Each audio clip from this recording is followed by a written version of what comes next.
పూరా local. Welcome to పూరా local. కొంతకాలం క్రితం తెలంగాణలో సంచలనం సృష్టించిన గచ్చిబౌలి హెచ్సియు వివాదం మరోసారి తెరపైకి వచ్చింది.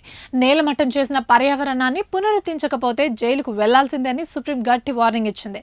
ఇలాంటి అంశంలో అధికారులను సమర్థించుకునే ప్రయత్నం చేయొద్దని చీఫ్ సెక్రటరీ, ఇతర అధికారులు ఇందులో ఇన్వాల్వ్ అయ్యారని, లాంగ్ వీకెండ్ ను ఆసరాగా తీసుకుని ఇంత పెద్ద మొత్తంలో చెట్లు నరికేస్తారా అంటూ సుప్రీం మండిపడింది. డజన్ల కొద్ది బుల్డోజర్లు తీసుకొచ్చి విధ్వంసం సృష్టిస్తారా అని సిజేఐ బిఆర్ గవాయి సీరియస్ అయ్యారు. అంత తక్కువ గడువులో చెట్లు నరకడంలో అంతర్యం ఏమిటని ప్రశ్నించారు. గచ్చిబౌలిలో చెట్లు నరికిన 100 ఎకరాల్లో తిరిగి చెట్లు పెంచకపోతే సీఎస్ ను జైలుకు పంపిస్తామని సుప్రీం మరోసారి హెచ్చరించింది. సీఎస్ తో పాటు ఈ కేసుతో సంబంధం ఉన్న 1/2 డజన్ అధికారులను ఆ ప్రాంతంలోని కొలంలో తాత్కాలిక జైలు కట్టి అక్కడే పెడతామని వ్యాఖ్యానించింది.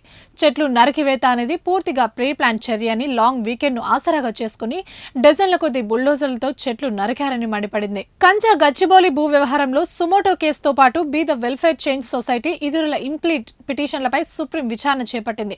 అసలు చెట్లు నరికేందుకు ఎన్విరాన్మెంటల్ సర్టిఫికేట్ తీసుకున్నారా లేదా అని నిలదీసింది. తొలుత ప్రభుత్వం తరపున అడ్వకేట్ స్వింగ్వి వాదనలు వినిపించారు. గత ఆదేశాలను అనుసరించి కంచ గచ్చిబౌలి స్థలంలో అన్ని పనులు నిలిపేశామని స్పష్టం చేశారు.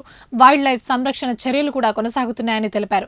గత వారమే సెంట్రల్ ఎంపవర్డ్ కమిటీ రిపోర్ట్ వచ్చిందని కూడా వివరించారు. దీనిపై కౌంటర్ దాఖలు చేసేందుకు కొంత సమయం కావాలని కోరారు. గచ్చిబౌలిలో బుల్డోజర్లతో చదును చేసిన శాటిలైట్ ఫోటోలను సిఈసికి, ఫారెస్ట్ సర్వీస్ ఆఫ్ ఇండియాకి ఇచ్చిందని అమికస్ క్యూరీ పరమేష్ కోర్టుకు తెలిపారు. 104 ఎకరాలను కేవలం 2 రాత్రుల్లో చదును చేశారని, ఇందులో 60% మోస్తారు దట్టమైన అడవి ప్రాంతం ఉందని వివరించారు. దీనిపై రాష్ట్ర ప్రభుత్వం రిప్లై ఇచ్చేందుకు సిద్ధంగా ఉంటే తమకేమీ అభ్యంతరం లేదని కూడా వెల్లడించారు. ఈ ప్రశ్నలకు ప్రభుత్వం తరపున అడ్వకేట్ సింగ్వి బదులిచ్చారు. సెల్ఫ్ సర్టిఫికేట్ తీసుకున్నామని, గత విచారణ సందర్భంగా దీనిపై కోర్టు అభ్యంతరం తెలిపిందని, సుదీర్ఘ వాదనలు జరిగాయని సమాధానమిచ్చారు. 50 హెక్టార్లకు పైగా ఉంటే ఈసీ క్లియరెన్స్ తీసుకోవాల్సి ఉంటుందని, చెట్లు ఎత్తు ఆధారంగా సెల్ఫ్ సర్టిఫికేట్ తీసుకున్నట్లు కోర్టుకు నివేదించారు. కానీ ఈ వాదనలపై సీజేఐ బెంచ్ అసంతృప్తి వ్యక్తం చేసింది. కోర్టు ధిక్కరణ నుంచి అధికారులను కాపాడుకోవాలంటే అటవీని పునరుద్ధరించే చర్యలు తీసుకోవాలని స్పష్టం చేసింది. లేదంటే సీఎస్ సంబంధిత అధికారులకు కంచా గచ్చిబౌలి భూమిలోనే తాత్కాలిక జైలుకు వెళ్లేందుకు సిద్ధంగా ఉండాలని హెచ్చరించింది. పెద్ద మొత్తంలో అటవీ పునరుద్ధరణ, మొక్కలు నాటే ప్రక్రియ కొనసాగుతుందని మను స్వింగి తెలిపారు. ఇందుకు సంబంధించిన ఫోటోలు కూడిన పూర్తి రిపోర్ట్ ను కోర్టుకు అందజేస్తామన్నారు. ఈ వాదనలపై జస్టిస్ అగస్టిన్ జోక్యం చేసుకుని చెట్లు నరికివేసిన స్థలంలో మొక్కలు నాటుతారా అని ప్రశ్నించారు. ఇందుకు పిటిషనర్లు కాదని, మరోచోట మొక్కలు నాటారని తెలిపారు. అయితే ఈ వాదనలపై సింగ్వి అభ్యంతరం తెలపగా వాదనలోకి వెళ్లేందుకు కోర్టు నిరాకరించింది. ఈ నేపథ్యంలో విజిల్ బ్లోయర్స్, స్టూడెంట్స్ పై కేసులు నమోదు చేసినట్టు పలువురు అడ్వకేట్లు కోర్టు దృష్టికి తీసుకెళ్లారు.